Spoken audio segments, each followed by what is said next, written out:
Merhaba çocuklar, ben Sermiyan Midyat. Bugünkü masalımızın adı Uyuyan Güzel. Bir varmış, bir yokmuş.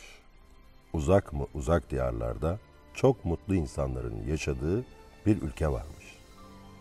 Bu ülkenin kral ve kraliçesinin en büyük dilekleri bir çocuklarının olmasıymış. Günlerden bir gün kraliçe havuzdayken bir kurbağa ortaya çıkarak "Kraliçem, senin dileğin gerçek olacak. Bir yıl içinde bir çocuk sahibi olacaksın" demiş. Ve ortadan kaybolmuş. İnanılmaz bir şekilde kurbağanın söylediği bir yıl içinde gerçek olmuş.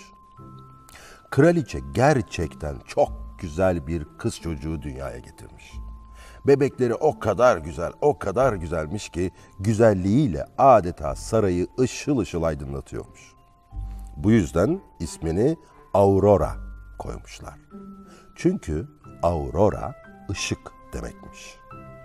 Kral o kadar sevinçliymiş ki uşaklarına kızının doğumu şerefine büyük bir şenlik düzenlemelerini emretmiş. Şenliğe yalnız akraba ve eş dostlarını çağırmakla kalmamış, 12 tane iyilik perisini de davet etmiş. Kralın amacı şenliğe gelen herkesin kızlarını hayatları boyunca hep koruyup gözetlemeleriymiş. Büyük bir masa kurulmuş, her gelen gece boyunca güzel güzel yemeklerden yemiş, prenses için yapılan güzel şerbetlerden içmiş. Gecenin sonunda sıra hediye törenine gelmiş. Herkes türlü türlü aldığı hediyeleri prensesin beşiğinin yanına bırakmış. Ve sıra 12 periye gelmiş. 11 tane peri hediyelerini verdikten sonra bir anda bir toz bulutu kaplamış etrafı. Ve herkes çok korkmuş. Toz bulutunun içinden siyahlar içinde bir cadı çıkmış. Kral ve kraliçeye şenliğe davet edilmediği için çok sinirlendiğini söylemiş. Kraliçe hemen özür dilemiş ve telafi etmek istediklerini söylemiş. Ama ne fayda? Cadı yapmış yapacağını ve prenses için kötü bir lanette bulunmuş.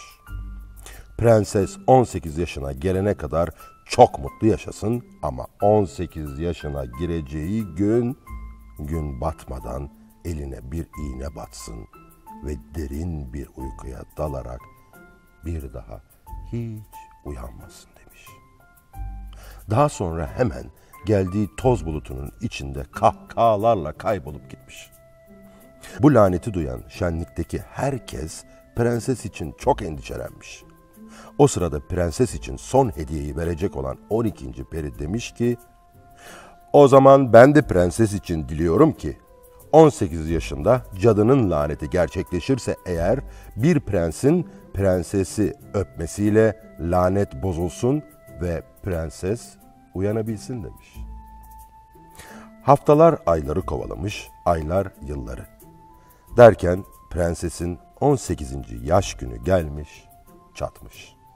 O güne kadar kral ülkedeki bütün iğneleri toplatıp yaktırmış. Bütün önlemleri aldığına inanıyormuş ama yine de kızı için endişeleniyormuş. O yüzden kızının doğum gününde prensese odadan çıkmasını yasaklamış, kapıya da 2 tane nöbetçi koymuş. Prenses bu duruma çok üzülmüş. Çünkü odada tek başına canı çok sıkılıyormuş. Tam o sırada duvarda altın renkli bir kapı belirmiş. Prenses büyülenmiş gibi gidip kapıyı açmış. İçeride bir kadın dikiş dikiyormuş. Yanına gitmiş ve kadının omzuna elini koyup "Ne yapıyorsunuz öyle?" diye sormuş. Yaşlı kadın cevap vermiş. "İplik eğiriyorum. Orada öyle durma hadi. Sen de gel yapmayı dene" demiş. Prenses ipi ve iğneyi eline almış. O anda olanlar olmuş. İğnenin sivri ucu prensesin parmağına batmış. Ve prenses oracıkta 100 yıllık bir uykuya dalmış. Kral ve kraliçe bu duruma çok ama çok üzülmüşler. Hemen 12 periyi yanlarına çağırıp perilere bir prens gelip kızımızı uyandırana kadar ülkedeki herkese uyku büyüsünü yapın. Ancak kızım da uyandığında hepimiz uyanalım diye emretmişler. Periler bu isteği hemen gerçekleştirmiş ve ülkedeki herkes bir anda uykuya dalmış.